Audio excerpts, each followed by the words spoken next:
ఇంటికి వచ్చినామని మా బాపు చేపలకు రెడీ అయిండు. కార్తీక్ మా బాపు నేను ముగ్గురం కలిసి పోయినాం. అట్లాగే ఉంటుంది ఇక్కడ మన దగ్గర. అట్లాగే పోయినాం. పోయి చేపలు ఇక్కడ ఫస్ట్ వేసినాం. ఏం బల్లే ఎట్లా అని మళ్ళీ వేరే దగ్గరికి షిఫ్ట్ అయినాం. అట్లా పోతుంటే ఇక్కడ మొట్ట పిల్లలు కనబడ్డాయి. కార్తీక్ గాడు అట్ట చూస్తుంటే బోటకాకరకాయలు కనబడ్డాయి. సరే అని అవి తెంపినాం. అవి మంచిగానే నాన్న దొరికినాయి. మంచిగా కూర మందం. కార్తీక్ గాడు నేను బాపు మంచిగా ముగ్గురం వెనుకలాడినాం. దొరికినాయి నాని. ఇవి చూసినాం నాని.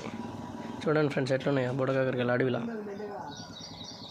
ఇక మళ్ళీ ఇవి అయినాయి. అయిన తర్వాత మళ్ళీ చేపల వేటకు మళ్ళీ పడ్డాం. వేరే దగ్గరికి పోయి కట్టినాం. మా బాపు కట్టి వలలు కట్టి కొట్టిండు. కొడితే ఫైనల్గా మనకు కొన్ని చిన్న చేపలు అయితే పడ్డాయి. మొత్తం ఇన్నాయి ఫ్రెండ్స్. చూడవచ్చు మీరు ఇప్పుడు. మా అమ్మ వచ్చినాక అన్నీ తీసి మంచిగా కుప్పేసింది. ఒక 1/2 kg అయినాయి. మొత్తం బోడకాకరకాయలు కూడా ఒక